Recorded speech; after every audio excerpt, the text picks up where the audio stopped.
Hello again, my duelist friends, casual duelist and the cricket. Um, and today we are doing the advanced format Crystal Beasts, no longer underneath the budget. It's actually pretty much the same deck with my favorite tech in it. So from the top, it's going to be one Amber Mammoth, one Copy Amethyst Cat, one Cobalt Eagle, one Emerald Tortoise, one Ruby Carbuncle again. We plan to abuse that a little. One Topaz Tiger, three copies of the Sapphire Pegasus again, because this is one of the more relevant ones. We are again using three copies of the Crystal Beast Rainbow Dragon. Not only is it going to be able to summon, be a big beat stick, but it's still going to be a Crystal Beast. It's goofy, it's crazy, and I love it. For this version of the deck, we are going to be using three copies of Crystal Master. Totally kick the keeper out. And again, just comes down to the monster effect. You may tribute this, add one ultimate crystal, one Crystal Beast monster, or crystal spell trap from the deck to the hand. This will help us auto-correct anything that went wrong with the draw. We are also going to run one copy of the Rainbow Dragon and three copies of Summoner Monk. For those of you who know me, you guys know what's coming. You're right. You win. It is a 41 card deck. Real quick, go ahead and take the screenshots or pause the video, make some notes, and I will be back with the spells. All right, and to start the spells off, we are again going to be using three copies of Awakening the Crystal Ultimates. Again, we can sort of auto-correct, which is why we took down the Rainbow Dragon from 2 to 1. We also wanted to add in some other stuff. Still going to be running one copy of Beacon and one copy of Promise. We are also going to be running the three copies of Crystal Bond again, allowing us to add one Crystal Beast to our hand and a different name to the back row. There it is, the single copy, double or nothing, because you guys know that I'm going to be able to play Utopia. Additionally, I went ahead and fortified the deck with one Harpy's Feather Duster, two copies of Raigeki. We're still going to be using the three each of the Rainbow Bridge and the Rainbow Bridge of the Heart. And then in the traps, we've traded them all out. We're going to go to three Solemn Strikes. Guys, if you like Infinite Impermanence a little more, feel free to play it. But since it is Crystal Beasts and we do tend to have stuff in the back row, chances are the opponent's never actually going to fully wipe our field.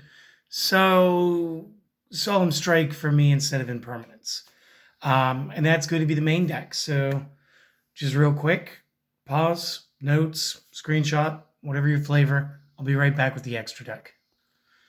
All right, so the 15 cards in the extra deck will be as follows.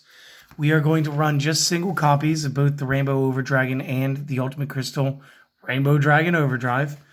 And again, if the opportunity arises, we can play into these. We can still develop this as the 11,000 point card. Guys, if you're curious about the effects, I did go over these in the previous deck list. That's the reason I'm not doing it again today. Wanted to get you guys in and out and let you just have this deck. So this way you guys can have and be playing this before the weekend. Going into the Xyz, we are going to be playing two copies of Utopia, single Utopia double, Dugaris the Timeless, one S39 Utopia Prime, and one S39 Utopia the Lightning. Now the reasoning here is, again, we can make rank 4 pretty easily. And even though, we can make rank 3 right now, and since we are dealing with banish effects, Levianeer might be a great option. I did want to stick to the rank 4 plays. So generally, again, if there's like a 2k or less monster on the opposing side, we can one-shot by going into double, going into Utopia, getting our double or nothing.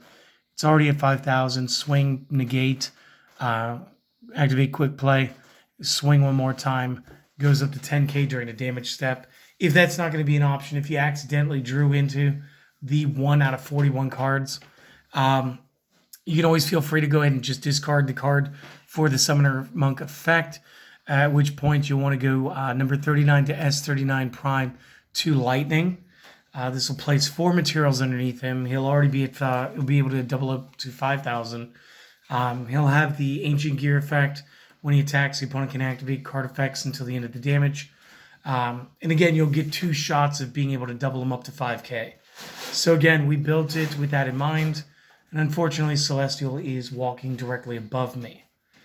Moving into the links, again, because again we have the Carbuncle plays, We can freely swarm up the front end of the field. We can go for large links. We can play things like Appaloosa. We can play the Boral Sword relatively easily. We can additionally just play the IP Masquerena. And then to round out the rest of the extra deck, one each Cerberus, Phoenix, and Unicorn for their individual effects, as well as Underworld Goddess of the Closed World. And again, I do enjoy tagging Underworld Goddess with the IP Masquerena. Just this way, the Underworld Goddess gets more protections from IP, lets us do it during the opponent's turn. And Underworld Goddess is going to act as a semi-kaiju, since we get to use one of our opponent's monsters as one of the link materials. So guys, that is this. I'll have the playtest hands today, actually. George is coming by tomorrow. I think he said he's got like 3 or 4 of the new tin.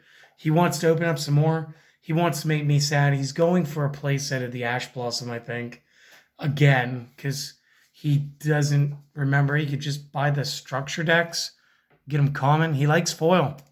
It is what it is, guys. Thanks for stopping by. I hope that you guys enjoyed this. Come back in a couple of hours. Check out the next video, which will just be the test hands. And we'll show you just how easily we can go for a game. All right, guys. See you then. Later.